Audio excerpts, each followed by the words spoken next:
ሰላም ጤና ይስጥልን እንደምን አላችሁ እንደምን ከረማችሁ ሁላችሁንም ባላችሁበት አካባቢና ስፍራ ውድ አድማጭ ተከታታዮቻችን ሰበር ዜና ይዘናል። ሰበር ዜናው ኤርትራና ኢትዮጵያን ይመለከታል። ሰሞኑን ቀስ በቀስ የአብይ አህመድ አገዛዞች የአብይ አህመድ አመራሮች ባለስልጣናት ቀስ በቀስ ያመጡት ሁኔታዎች ዛሬ ላይ ወደ ጦርነት ሊያመሩ የሚችሉ ሁኔታዎች መሆናቸውን በተደጋጋሚ ስንገልጽ በነበረው ሁኔታ ዛሬ ላይ ፍንትው አድርገው የሚያሳዩ ተግባራት እየተፈጸሙ ይገኛሉ። የአብይ አህመድ ከኤርትራ ጋር የማይቀረው ጦርነት መሆኑን በተደጋጋሚ ሲናገሩ የነበሩት ባለስልጣናት ጀነራሎች ሲናገሩ እንደነበረም ሁላችንም እናስታውሳቸዋለን። በአንድ ወቅት ላይ ኤርትራን በጉልበት ነው የወሰዳችሁት፣ ኤርትራ አሰብን በጉልበት ነው የወሰዳችሁት፣ በጉልበት እንመልሳለን የሚሉ መንደርደሪያዎች በባለስልጣናቱ ሲወሩ እንደነበሩና በፓርላማውም እነዚህ ነገሮች ለፓርላማው አባላት ሲነገሩ ቆይተዋል።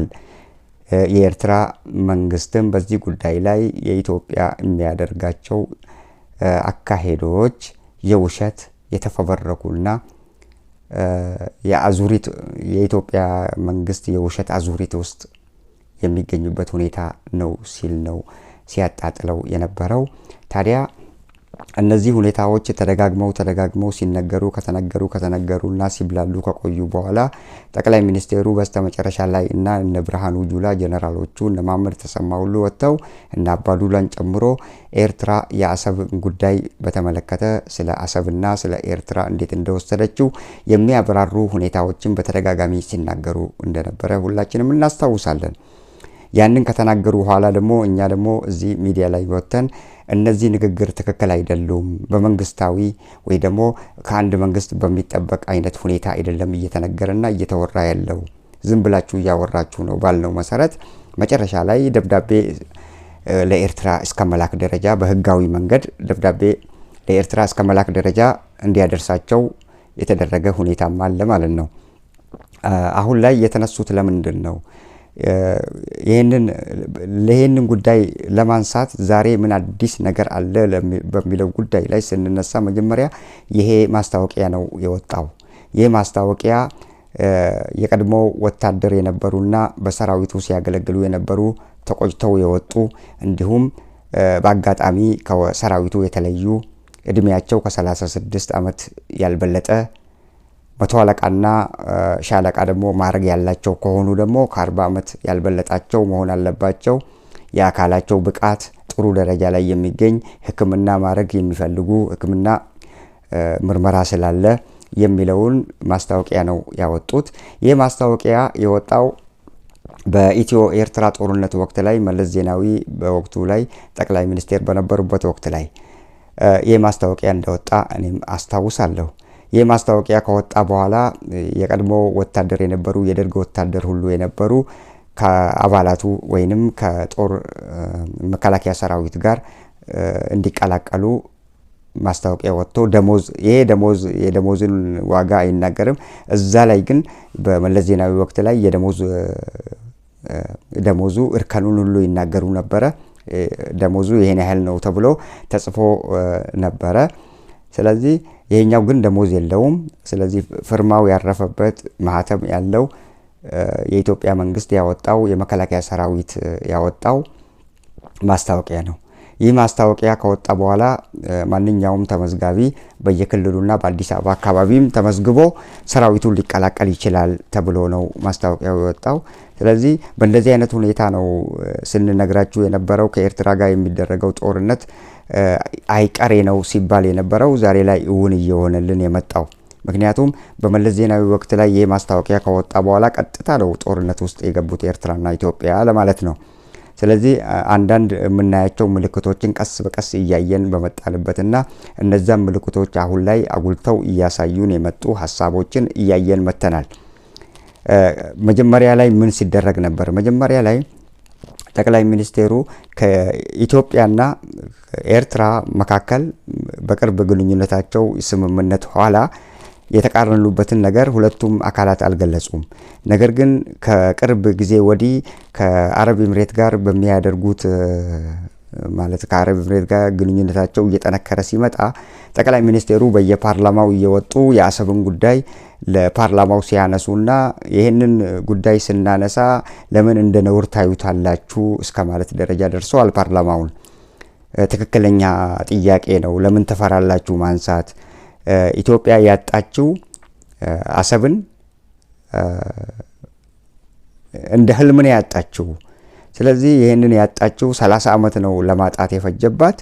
ስለዚህ ሌላ 30 ዓመት ደግሞ ልታገኘው አሰብን ሊፈጅባት አይገባም ብለው በተደጋጋሚ ሲናገሩ የነበሩት ሁኔታ ነው። 30 ዓመት ለማጣት የፈጀባትም 30 ዓመት ደግሞ ለማግኘት አይፈጅባትም የተባለው አሁን በአስቸኳይ ማግኘት አለባት። በአስቸኳይ ማግኘት ያለባት ደግሞ ከኤርትራ ጋር ስምምነት ሳይደረግ ነው ወይ የሚሉ ጥያቄዎችን በወቅቱ አንስተዋል። በሰላማዊ መንገድ ነው የምንፈልገው ሲሉም በአንድ ወገን ይናገራሉ። በሌላ ወገን ደግሞ ጦርነቱ ቢነሳ አሸናፊ ማን እንደሚሆን ፓርላማው ማወቅ አለባችሁ ተብሎም ይነገራል። በእንደዚህ አይነት ሁኔታ ቁርጥ ያለ ወይ በጦርነት ነው የምንወስደው ወይ ደግሞ በሰላማዊ መንገድ ነው የምንወስደው የሚለውን ቁርጥ አድርገው ባይናገሩም ከንግግራቸው ግን አንዳንድ ነገሮችን ልንረዳ ችለናል። በወቅቱ ከንግግራቸው ልንረዳ የቻልነው በኃይል በጉልበት ስለወሰዱ የሚሉ የና አባዱላ ገመዳ ንግግር ደግሞ ወዲህ መጥተዋል። የአባዱላ ገመዳ ንግግር ማን ነው? ባጫ ደበሌ ንግግር። የባጫ ደበሌ ንግግር አሰብን በጉልበት ነው የወሰዳችሁበት፣ ስለዚህ በጉልበት እንደወሰዳችሁት በጉልበት እንወስዳለን የሚሉ እንደገና አባዱላ ደግሞ ወጥተው ይሄ ጉዳይ አሰብ የኢትዮጵያ ግዛት ነበረች፣ የወሎ ግዛት ነበረች የማለት እና ሌሎች ባለስልጣናትም ወጥተው እንዲናገሩ የተደረጉበትና ጠቅላይ ሚኒስቴሩም በተደጋጋሚ ስለ ጉዳዩ ላይ ማብራሪያ ሲሰጡ የነበረበት ሁኔታ ነው። ቀስ በቀስ እየታየ የመጣው ይሄ እየታየ ከመጣ በኋላ ደግሞ መጨረሻ ላይ እኛ ደግሞ አካሄዳችሁ ልክ አይደለም፣ እንዲህ አንድን ሉዓላዊ ሀገር እንዲህ አይነት ስሞታ ዝም ብላችሁ በፓርላማና በየሚዲያው እያወራችሁ ስም ማጠልሸት ጥሩ አይደለም።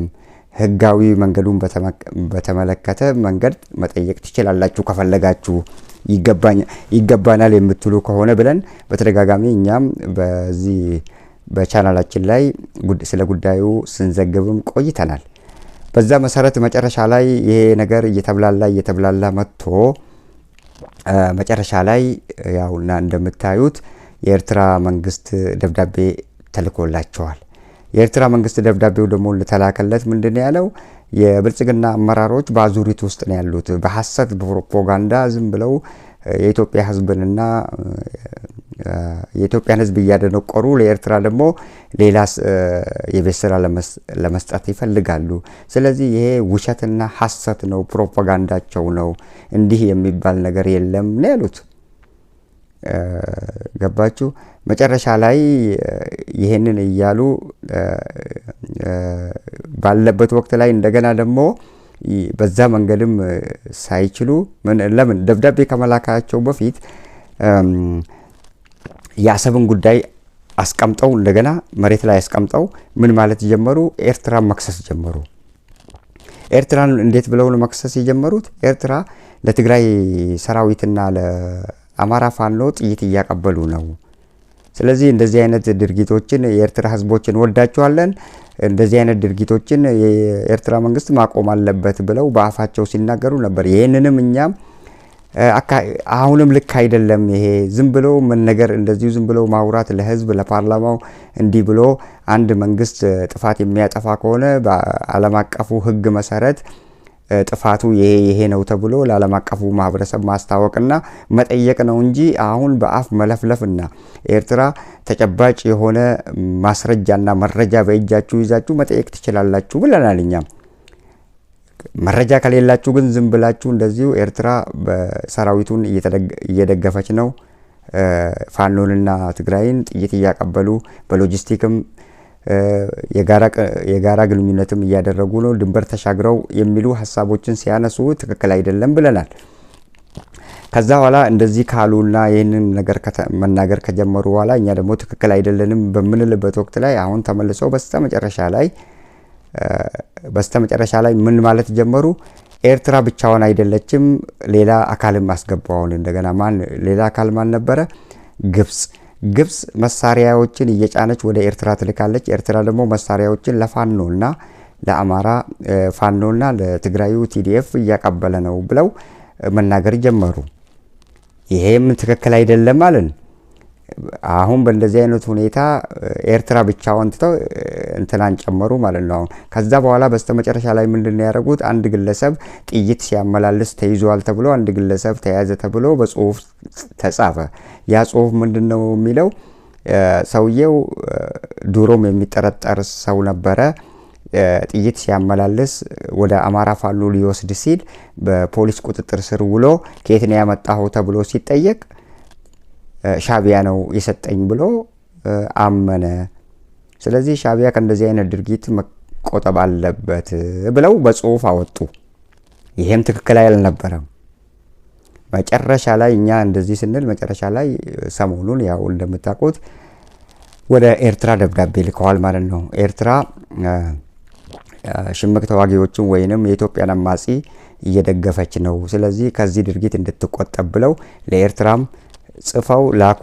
ከዛ ግልባጩን ደግሞ ለዓለም አቀፉ ማህበረሰብ ለዩኤን እንዲሁም ለዓለም አቀፉ ማህበረሰብ ግልባጩን ልከዋል ማለት ነው።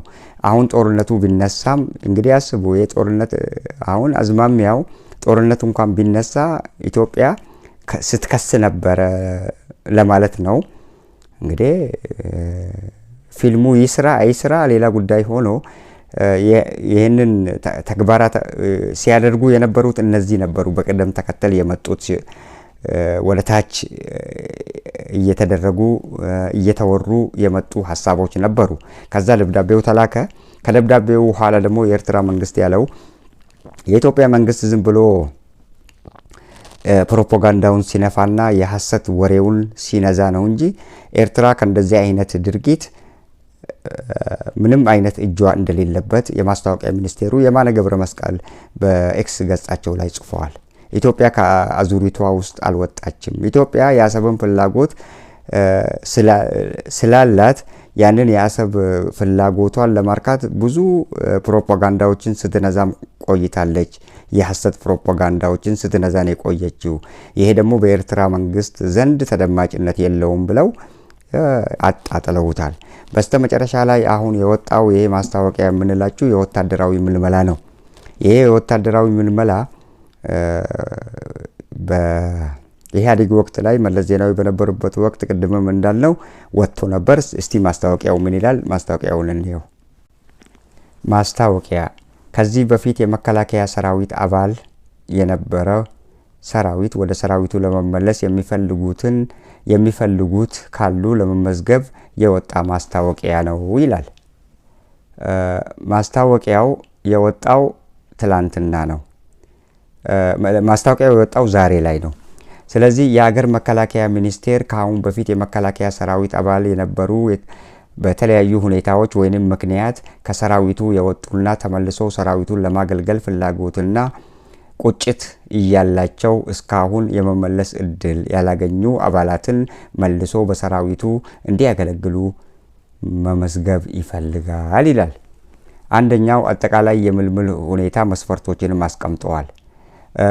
መስፈርቶቹን አስቀምጠዋል። ውድ አድማጭ ተከታታዮቻችን ሙሉውንም ባናነበውም በእንደዚህ አይነት ሁኔታ ይህንን ማስታወቂያ ነው እንግዲህ አሁን ያወጡት። ከዚህ ማስታወቂያ በኋላ ይመስለናል እንግዲህ በኢህአዴግ ወቅት ላይ የተደረገው አይነት አካሄድ ሊከተሉ ነው ወይስ እንዴት ነው የሚለው አብረን የምናየው ይሆናል። ነገር ግን ይህ ማስታወቂያ ከወጣ በኋላ በኢህአዴግ ወቅት ላይ ቀጥታ ወደ ጦርነት ነው የተገባው።